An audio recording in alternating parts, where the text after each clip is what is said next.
let's do a little bit of processing. So our presenter today is not here, so we'll just have full-on class. Maybe I'll end a couple minutes early just to make up for that. What I'd like to do today is, of course, you're in the process of thinking about how to use processing, and I've got this somewhat rudimentary assignment going on where I just sort of vaguely ask you to draw me a picture and vaguely ask you to write an animated sketch. And you'll turn those in using the upload web page. What I'd like to do today is just to work through a couple more examples and show you a few more of the capabilities of processing. I'm going to start out with a simple mouse exercise. How do you get the mouse to interact with your program? I briefly touched on this last time, but I want to show you a little bit more. There's a much more sophisticated way of letting the mouse interact with your program. For example, we'd like to be able to detect between a mouse click, a mouse drag, a right mouse button, a left mouse button, that kind of stuff, so that we can do more than just kind of attach a rectangle to the mouse pointer and drag it around. And then I will show you an adaptation of the cellular automata program that we did way back when, 3 or 4 or 5 weeks ago now, for processing. And if I have time, I will show you my absolutely favorite thing about processing, and that is the ability to take your program with very little effort and put it on a web page somewhere. And everyone in here has a MATLAB account, and that means everyone in here has a web page available to them if they would like to use it. And so if I have time today or possibly Monday, I'll show you how to take a sketch that you've written and put it on a web page that you own in the MATLAB. Questions before I get going? Any problems installing processing or that sort of stuff? Good. It is relatively easy to get up and running. I mean, that's kind of the point. Okay, so let's talk a little bit about mousing. What I'd like to do, you probably all have noticed this behavior and probably not sure why. If I click the mouse on the desktop, I make a rectangle. And we kind of know what we can do with that rectangle. About the only thing I know that you can do with that rectangle is select icons. Okay, but let's talk a little bit about how you make a rectangle like that happen. And what I'm going to show you today is probably pretty close to what's actually happening in the Windows software when I do this. So I've opened processing already, but I'd like to name this. So I'm going to click Save, and I'd like to name this April 19th. And I've already been playing around with the mousing, so I've got something that looks like mousing there. So I save this as April 19th, 2013 mousing. And last time, you'll remember, we had a very simple program using the animation features where we just drew, say, an ellipse, and we centered the ellipse at the mouse coordinates. And let's make the ellipse, say, 30 by 30. And I guess we should use the setup command to specify the size of the canvas.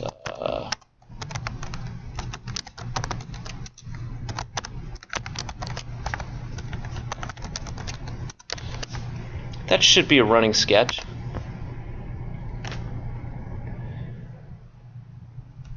Okay, so you've seen this before. We can, that's kind of an interesting effect. You could keep it depending on what you're trying to do. But if you don't like the repeated appearance of this circle, it's essentially leaving a copy of the circle as quickly as it can. As you drag the mouse around, it's trying to draw circles as quickly as it can. And it's not erasing the previously drawn circles. We saw how to get rid of that just by resetting the background every time.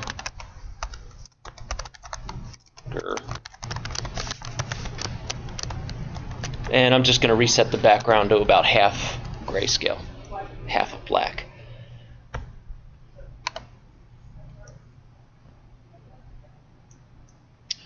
Yes, there we go. So now all of those circles are still being drawn, but they're getting wiped out over and over and over, repeatedly wiped out by the background command. And so what appears to be a single circle sitting there at the mouse pointer is actually a repeated process of background circle, background circle, background circle. And it's happening so fast that you just see the circle, or the circle just appears to sit there. This is not really the recommended way of playing around with the mouse pointer. I mean, it works for quick and dirty kinds of things, but what I'd like to do is emulate this behavior. It's purely an academic exercise to get you used to where to put variables in a processing sketch and just some of the subtleties that are involved.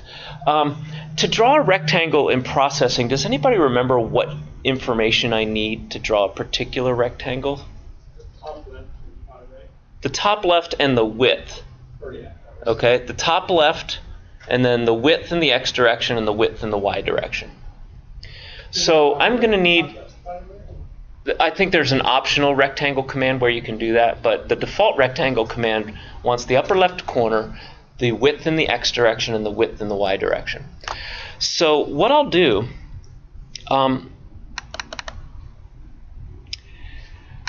some of you may have received notes from me about using global variables, and that it should be avoided if possible. Global variables are actually pretty standard in a processing sketch. And what do I mean by a global variable? Anything that's declared out here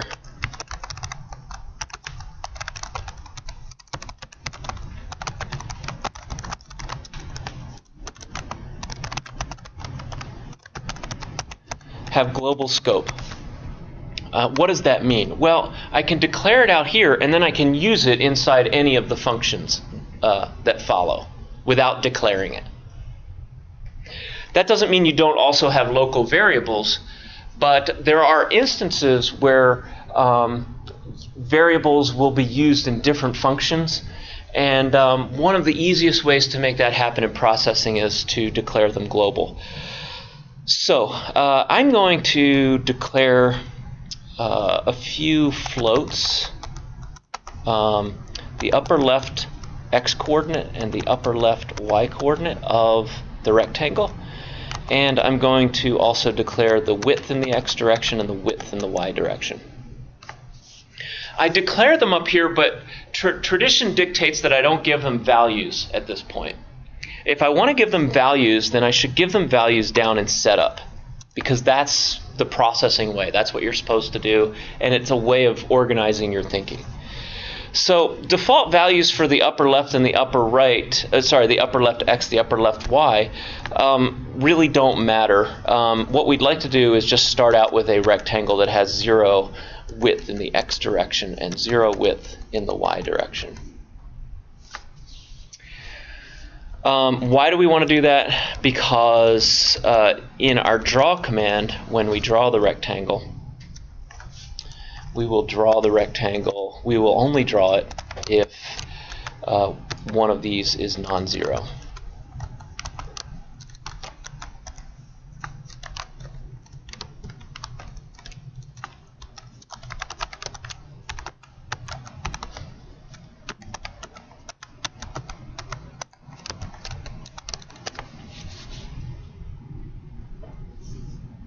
This isn't necessary. We could just, in fact, let me leave it out for now.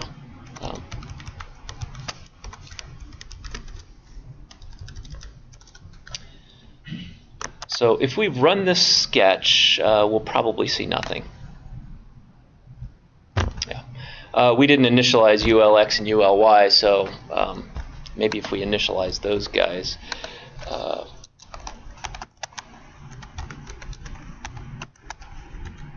So this is a rectangle of 0 width and 0 height in the upper left-hand corner of the canvas. We should see nothing. Okay.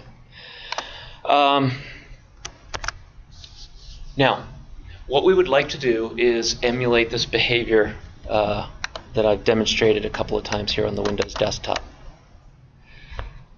Think about the process as I'm drawing this rectangle. what are sort of the incremental steps that you see when I do this?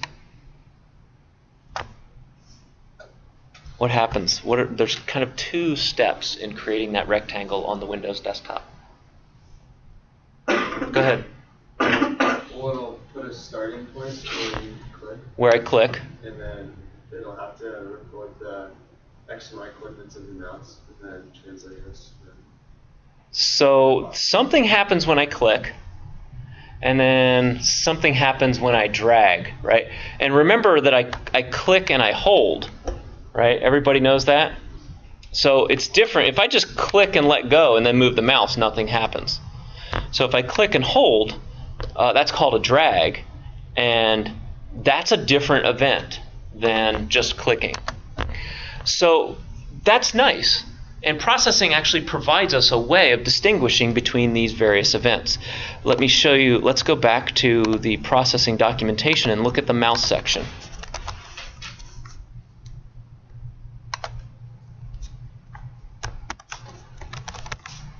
So there's a whole slew of functions related to the mouse. There's mouse clicked, mouse dragged, mouse moved, mouse pressed, and mouse released. And those are pretty much the big things that you need to use a mouse in a program. Those are the big events. You can distinguish subtler events using variables. For example, mouse clicked. I know you Mac people all are in love with your single mouse button, but Windows people actually have several mouse buttons to choose from. And the mouse clicked function is able to detect which of those mouse buttons you've pressed. All right, so we're going to use two of these guys. We're going to use mouse dragged, and let's start with mouse clicked. So mouse clicked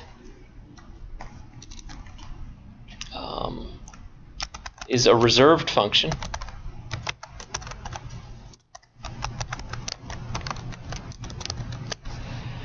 And what we're going to do is take these reserved variables, mouse X and mouse Y, and when we click the mouse, what do you think should happen?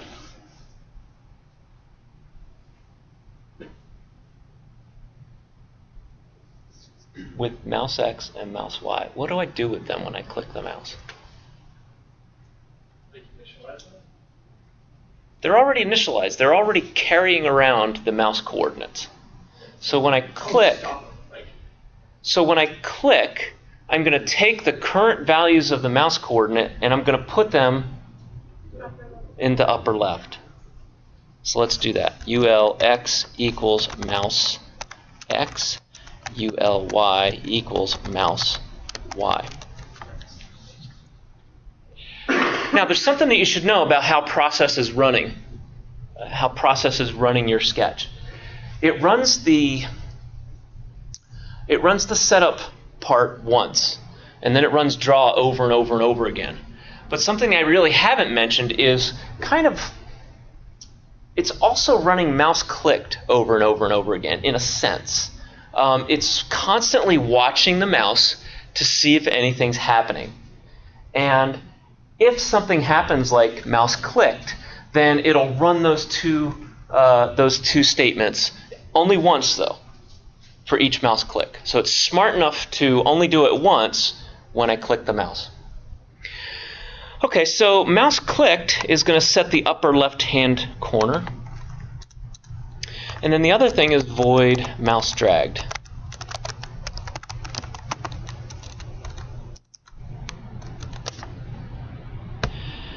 What should mouse dragged be doing? Chris? I was just going to ask you a question. Yeah, go ahead. So you said it mouse clicks.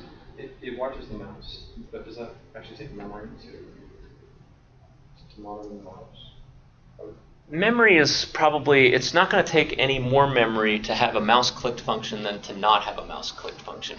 Because secretly, whether you have a mouse clicked function or not, processing is still watching the mouse. Okay, so it's really just a matter of whether you choose to do something when that event occurs. And if you choose to do something when that event occurs, then you explicitly type a mouse-clicked function and you give it some instructions. But that mouse-clicked function is happening trivially anyway. Mouse dragged. Let's go back and look at our desktop and think about this. Click, set the upper left-hand corner. Drag. Jordan. Could it set the width of x to mouse x minus ulx? Yes. So we'll set wx equal to mouse x minus ulx. And we'll set wy equal to mouse y minus uly. Think about that. I click. Click sets ulx and uly. I drag. How wide is this rectangle? Well, remember now, this pointer is sitting at mouse x, mouse y. And it's safe enough to think about, at this position, mouse x is bigger than ulx, right? Because I moved in the positive x direction. And at this position, mouse y is bigger than uly because I moved in the positive y direction, which is counterintuitively down. Right? We discussed that on Monday. So to get the width of this thing, at least in this canonical position, to get the width of this thing, we would take mouse x, the horizontal position, minus the initial horizontal position, which we saved already as ulx. And similarly, mouse y minus uly. Yeah, that's absolutely right.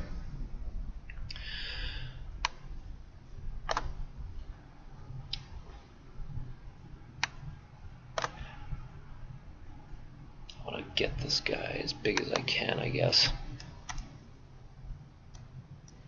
All right, we've got the stuff initialized. We've got this thing just drawing this rectangle over and over and over again.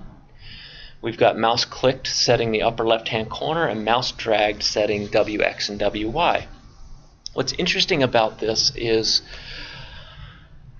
draw is very simple. Draw is just drawing this rectangle, ulx, uly, wx, wy. And if you didn't see this other stuff down here, you would think, oh, it's just drawing the same rectangle all the time. But often other parts of the program, those 4 parameters are being changed by the mouse. And draw is running over and over and over again, and somebody's changing these 4 numbers over here. And so the combined effect is this dragging rectangle. Let's see it. Okay, so there's a little bit of an issue here.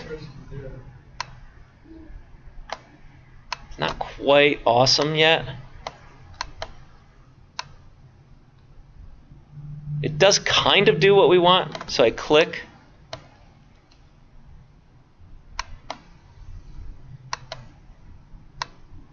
And then I drag.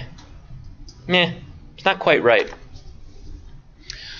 Okay, can you tell what's going on? It's hard for you to tell what's going on because I'm the one standing here running the computer, but you can kind of watch me. If I click, I get that. If I press, nothing happens. If I let go, so if I press, Right, is it an in and out? a click is an in and out and a press is an in. So there are subtleties here. So let's go back to the processing documentation. So you're using click to teach us a lesson? Yeah. Okay, so I'm just trying to emphasize the difference between some of these things that you take these things for granted, right? When you're using them, you just don't even think about them. And yet these are things that the programmers that wrote the programs that you use think deeply about how you are going to interact with the program. And right now I've kind of violated a standard that we didn't even know existed. That doesn't work right, damn it. And so how do we fix it? It's actually mouse pressed that we want. So I'm going to change this to mouse pressed. Oops, too many D's. And let's see if that does what we want. I hit stop.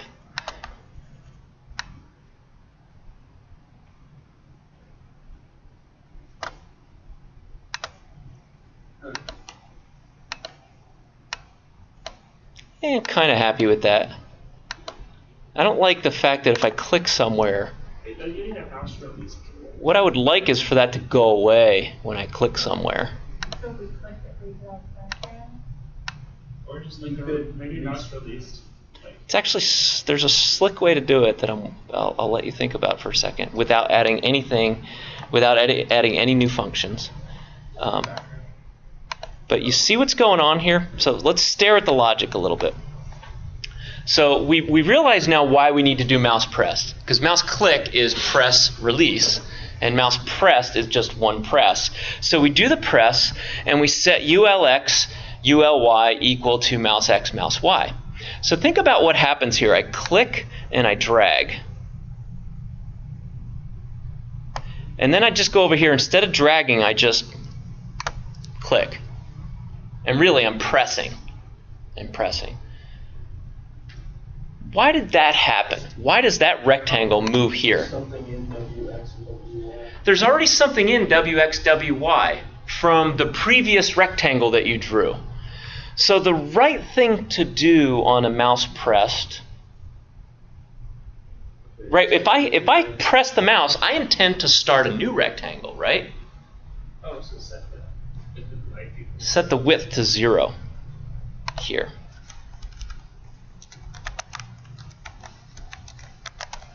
And you might think, well, wait, what's going to happen? I'm not going to have a rectangle. No, mouse dragged is going to fix that for you, right?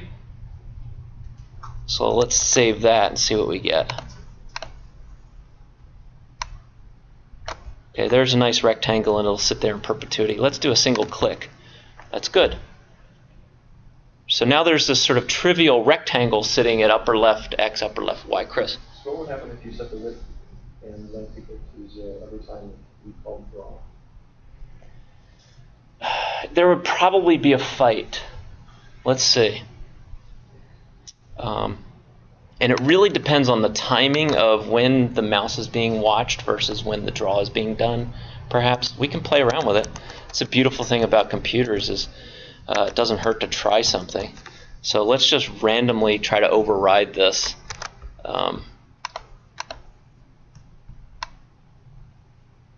So there's a fight going on between draw and the mouse. And it's not predictable. It's really just a matter of when the draw is happening and when the mouse is being pulled.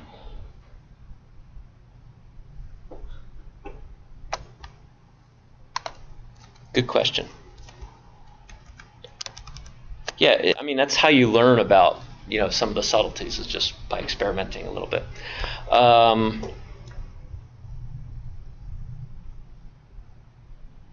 Okay, so we've got, I think we've got a rectangle drawing functionality that actually makes sense, that works the way you expect it to. Question? Go ahead. Well, what about, it doesn't disappear when you release? Oh, that's a good point. You add a mouse release that every time that happens, you just with them type 0 again? You're right. So I was saying that I was going to mimic this behavior, and then I sort of got sidetracked because there is a common situation where you draw a rectangle and then you leave it there, right? That's when you're trying to select something.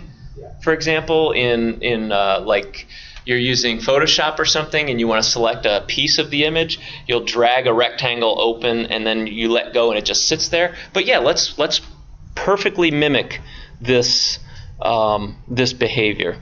So how do you suggest we do it? I don't know, just throw in a mouse released function. Yeah.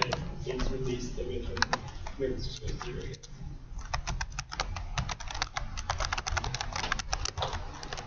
Is it mouse released?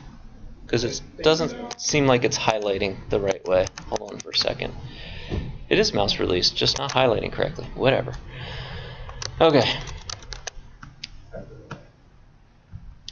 So what do you suggest? So WX equals 0. Yeah. WY equals 0. And let's press play and see what happens.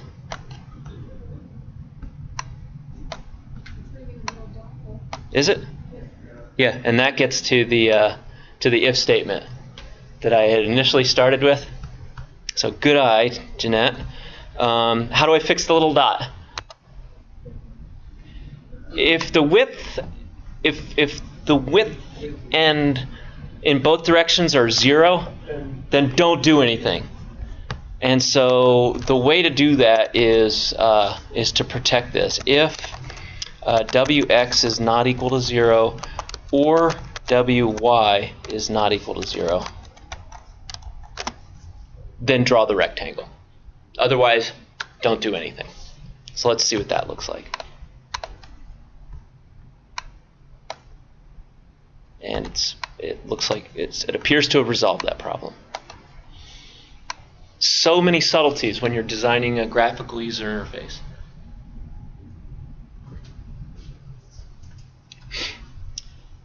Questions before I go on? Now, we want to mimic this exactly. What are some other features of this rectangle on the background that you notice? It's transparent. We can do that. And you see that what you see here is a rectangle that's probably all the same color. The stroke and the fill are the same color. And it's just that the fill has a little bit of transparency added in. And that's what gives you that kind of highlighted border effect.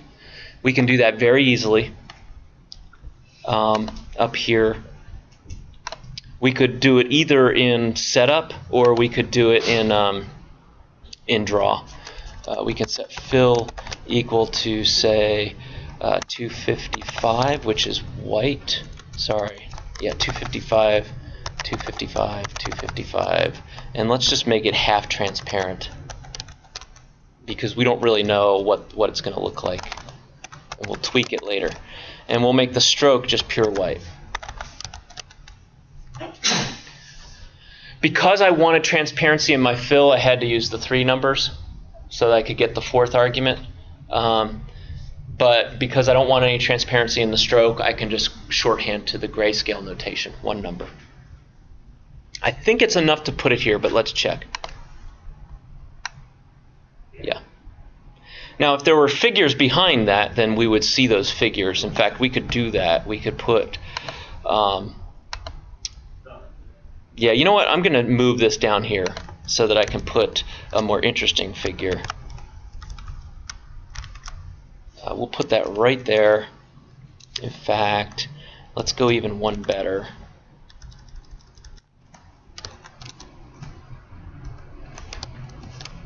And put it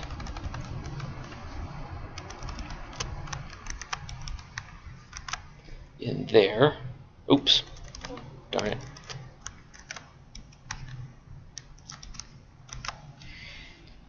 I think you can format the whole thing with a Control-T. Yeah. So that cleans it up nicely. Let's put a figure behind so that we can really see the transparency. So I'll just put, let's say, a red circle in the background. So we'll set fill equal to 255.00, and let's make stroke black, just for the heck of it, and draw an ellipse. And we'll put the ellipse near the middle, 250, 250, 30, 30. Okay, that's gonna set the fill to red and the stroke to black and draw the ellipse. And then, if necessary, it's going to draw a rectangle with a new fill and a new stroke. And remember, whatever the most recently called fill and stroke are the ones that are in play on the sketch.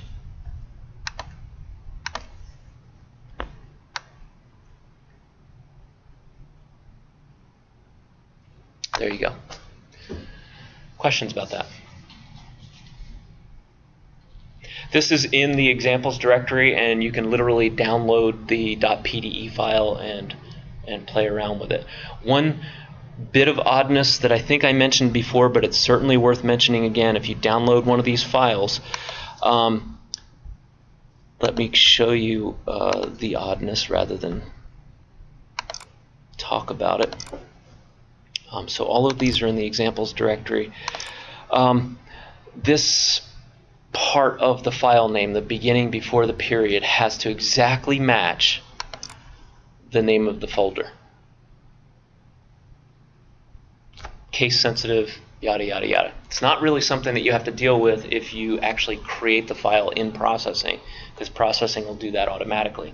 But if you go to my website and you download one of my .pde files, you're not going to be able to get it to run unless you tuck it inside a folder of the same name. Okay. Any more questions about that?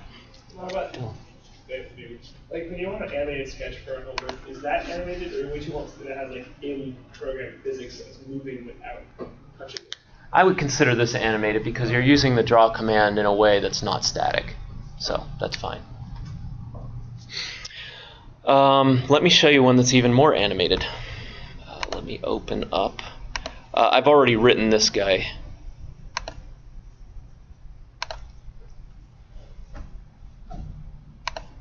So I just dug around in my old homework directory and I found my cellular automata program.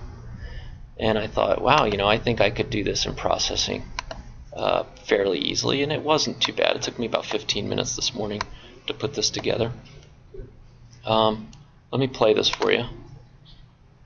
Oh, that was me playing around. Let me get rid of that guy.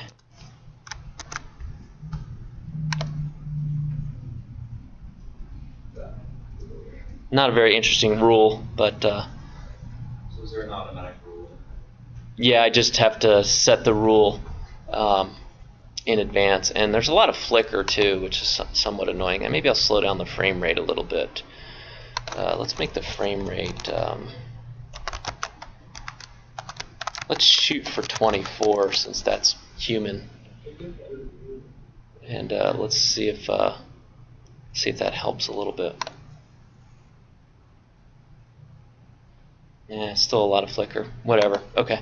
I don't know. What's a good rule? I don't remember. Sorry? Sorry? 90.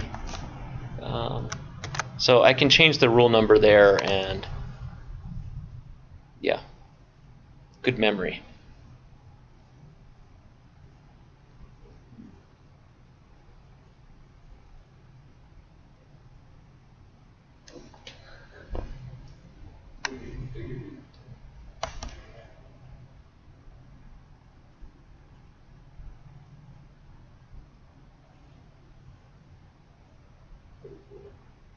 Now, if I were a really good processing programmer, I would be able to resize this thing dynamically, and it would automatically sort of catch up and fix everything.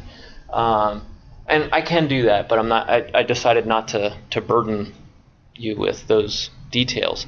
Yeah, 90 is an interesting rule. Let's look at a little bit at how I'm doing this. And one of the reasons I want to talk about this is while the syntax is very C++-like, there are some subtle differences, and you see it with arrays. You don't create arrays the same way. For example, remember the roulette array? It was just a simple little 8-element array that held the binary representation of the rule number. What I do is I declare a variable that is prepared to be an array, but is not yet an array. And that's pretty standard for most data types in processing, except for the fundamental data types, int, double, boolean. Those guys are declared in the same way that you're comfortable with already. But anything more complicated than those basic ones has a two-step declaration process. One where you tell it what the name is going to be, and two where you actually allocate the memory to the object. So here I'm saying R is going to be an array. Right now you don't know how big it is, but when you hit it, it's an array. And then in setup, I'm actually going to allocate 8 integer slots to the variable R. And then after that, it's fine. It acts just like a regular C++ array. So there's this two-step declaration process in processing that you have to be aware of.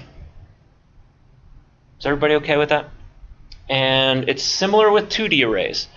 So screen is going to be a two-dimensional array. and I'm just telling it, hey, screen is going to be a 2D array, but I haven't told you how big it is yet. And then down here in setup, I actually say, okay, allocate the memory for an array of width, screen width, and height, screen height. Jordan? I was just going to ask the new one. It is the way processing allocates memory to a variable. So in C++, when I do int a10, right, that's what I would do.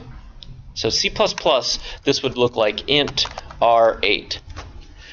There's actually two things going on there. One is it's telling the compiler about r, the symbol r, that it's an array. And it's allocating enough memory to hold 8 integers to that variable. And in processing and in other languages, that two-step process is actually separate. So I tell it that r is going to be an array of integers. And then down here, I say, give it 8 integers, or give it 10 integers, or give it 100 integers. It's a two-step process. And you can merge it into a single process. You can do something like int r equals int new int 10, and that'll work also. But it's a little bit, I would say it's a little clumsier perhaps than C++, but also it's a little more explicit in what's really going on. Because, in fact, the same thing's happening in C++. It's just kind of hidden from you. And here it's out in the open. That said, once you've declared R as an 8-integer array, then the syntax is exactly the same after that. Okay, so let's walk through this a little bit. In my setup, I set the frame rate, I set the rule number, I set the screen width and the screen height to be 500. This is important because there's a subtle difference here, or an important difference actually, between this program and the program that you wrote. Remember, the program you wrote would print a line of symbols, and then an end line, and then it would print a new line of symbols. And the terminal, because of its scrolling nature, the terminal took care of the scrolling part of things. But you don't have that luxury anymore in processing. If you want this thing to scroll, you've got to make it scroll. So the way that I'm doing it now, in this exercise, is I have the screen, and then I lay on top of it, in one-to-one correspondence with the pixels, the screen array. Screen array. Same size as canvas. And then I initialize the bottom row. Everything's white except the middle square. Okay, and I'm drawing my pixels in a very enlarged fashion. And then the drawing process is a two-step process. You slide all of the rows up.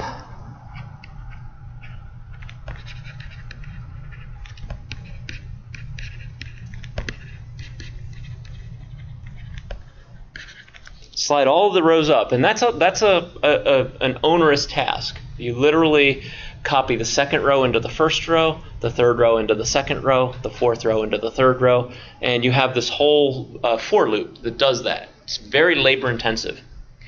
When I do that, I lose the top row, so the top row goes off into oblivion, and I open up space on the bottom row.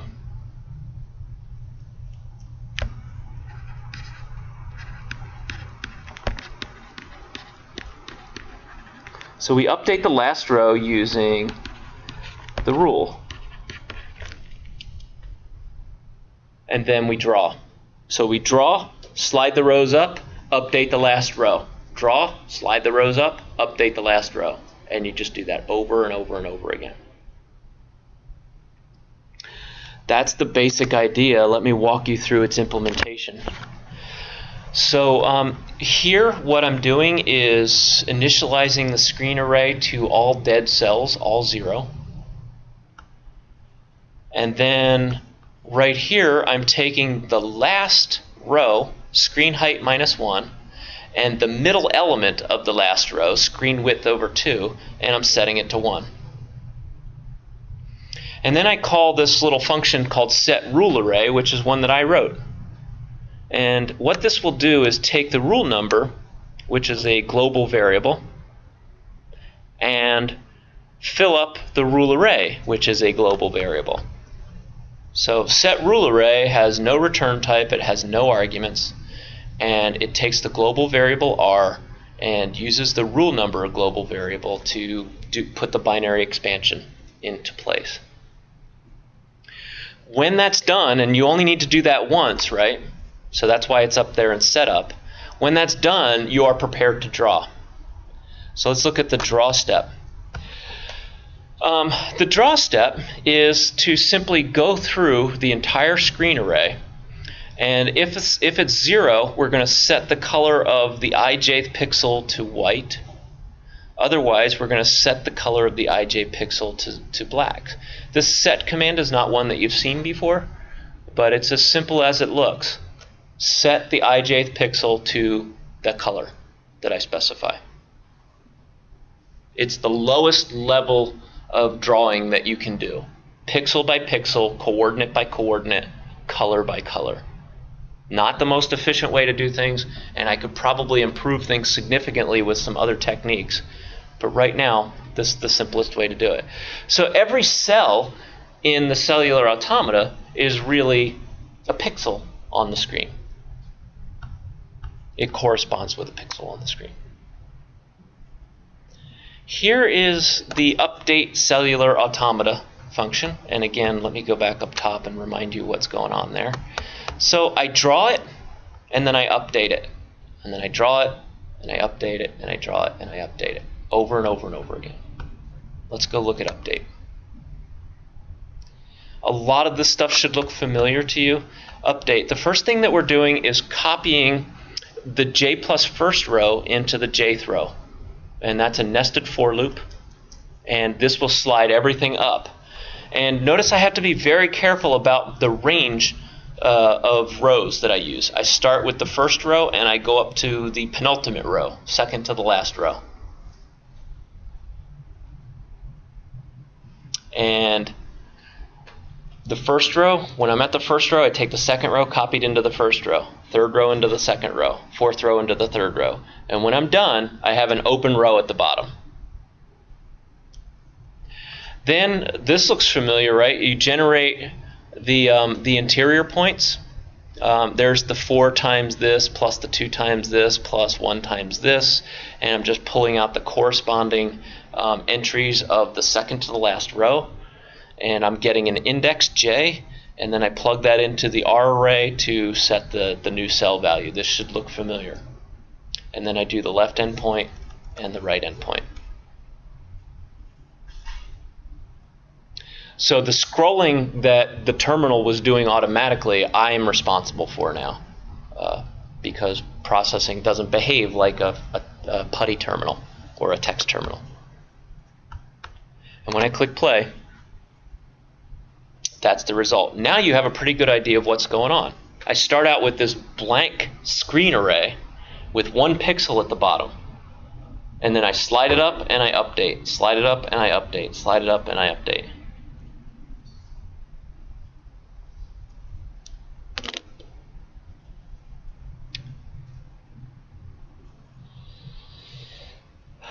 I could do something interesting, or I could let you go.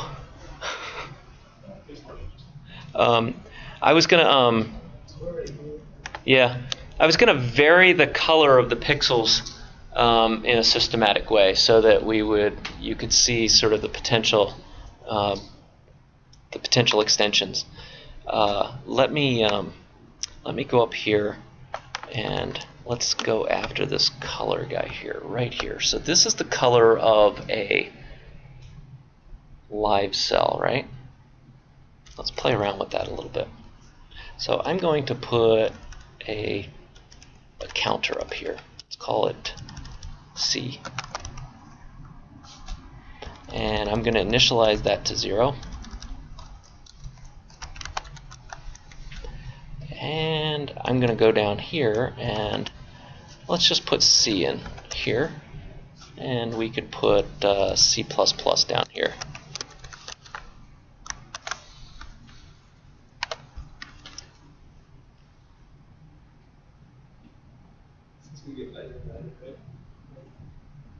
Oh, it's not quite doing what I was hoping, but it'll come back. There you go. Oh, interesting. So it's like taking each filter at a time. I don't know where the blue is coming from. That makes no sense. It was blue for a minute there. There's a little purple there. Wait, why did it do that? You only gave it one, like. Exactly, yeah. So maybe I'm hitting a bug or something. I don't know. Oh, I know what I think what I'm doing is overflowing because color wants 0 to 255, right? Oh, it's wrapping to the. So it's doing something horrible that it doesn't like. So to fix that, what I should do is %256 here. Right, that'll guarantee that I get numbers between 0 and 255. So let's try that again, and then it'll just stay black, I think.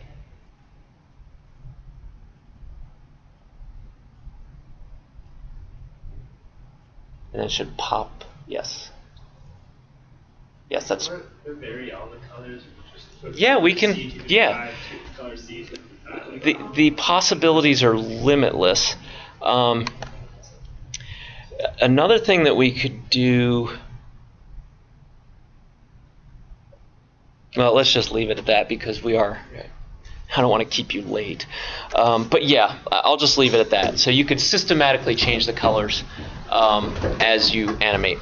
We'll talk about putting these sketches on the web next time.